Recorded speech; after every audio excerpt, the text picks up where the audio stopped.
महाराष्ट्र राज्य के नांदेड़ ग्राम के निकट रायपुर इलाके में आज भी खून की प्यासी डायनों का बसेरा है। स्थानीय लोगों का मानना है कि यहाँ रात में गुजरने वाले लोगों को डायन पहले तो अपने वश में करती लेती है और बाद में उस इंसान का खून पीकर स्वयं को अमर करती हैं। वहाँ माना जाता है कि यह इलाका डायनों का है। यहाँ पर इंसान का कदम रखना खतरे से खाली नहीं है और अगर आप वहाँ पर गए तो किसी तरह की गलती आपके लिए काफ़ी नुकसानदायक साबित हो सकती है। अगर आपको यह यकीन ना हो रहा हो तो आप यहाँ पर किसी भी पेड़ों में कील गाड़कर खुद ही देख लीजिए, लेकिन आप लोगों का मौत से सामना ज़रूर हो जाएगा। आप लोगों को भले ही यह अंधविश्वास या श्रद्धा लग रहा हो तो इस भूतिया गांव का यही दस्तूर है। इस भूतिया गांव को अभिशप्त माना जाता है। यहाँ पर एक दो नहीं बल्कि सारे इलाकों में डायनों का बसेरा जमा हुआ है। नांदेड़ के निकट इस छोटे से गांव में डायनों की अब पूरा राज्य बसा हुआ है। यहाँ पर ऐसा माना जाता है कि पहले यहाँ एक डायन रहा करती थी, लेकिन डायन ने गांव की कुछ लड़कियों की आत्मा को अपने वश में करके उनको अपने साथ लगाई। आज वही लड़कियां इन डायनों के साथ मिलकर खुद को अमर रखने की कोशिश करती हैं।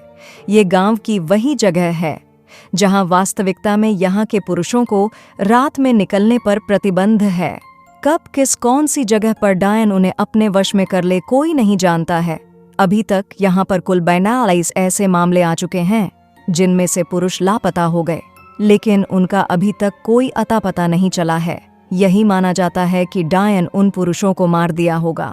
रायपुर में पेड़ों को काटने पर भी प्रतिबंध लगाई गई है। यहाँ पेड़ों के ऊपर डायनों के रहने की बात बताई जाती है। एक बार एक पेड़ काटने पर गांव के एक मनुष्य की मौत हो गई थी। तब से ही माना जाता है कि डायन का पेड़ डीएच काटने पर ही उसकी मौत हुई। यहाँ पर एक टूटी हुई हवेली के अंदर एक छोटी सी कोठरी है जिसमें कोई भी नहीं आता जाता है और माना जाता है कि इस अंधेरी कोठरी में जो भी गया वो वापस कभी लौट कर नहीं आया है। 16 लोगों की मौत की गवाह इस भूतिया कोठरी को यहाँ के प्रशासन ने भी सील कर दिया है। डायनों को अपने वश में करने के लिए यहाँ पर कई तांत्रिकों ने अपनी पूरी शक्ति लगा दी, लेकिन इस बीच 5 से 6 तांत्रिकों को भी मौत हो गई, जिसके बाद तांत्रिक भी यहाँ की डायनों को अपने वश में करने से घबराने लगे।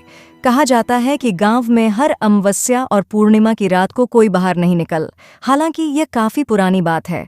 अब लोग अपने घरों को अच्छे से बंद करके घरों में रहते हैं। गांव के कुछ लोगों ने यह अनुभव किया है कि अक्सर रास्ते में चलते वक्त उन्हें अजीबोगरीब आवाज़ें सुनाई देती हैं, लेकिन पीछे मुड़ने पर कोई नहीं होता।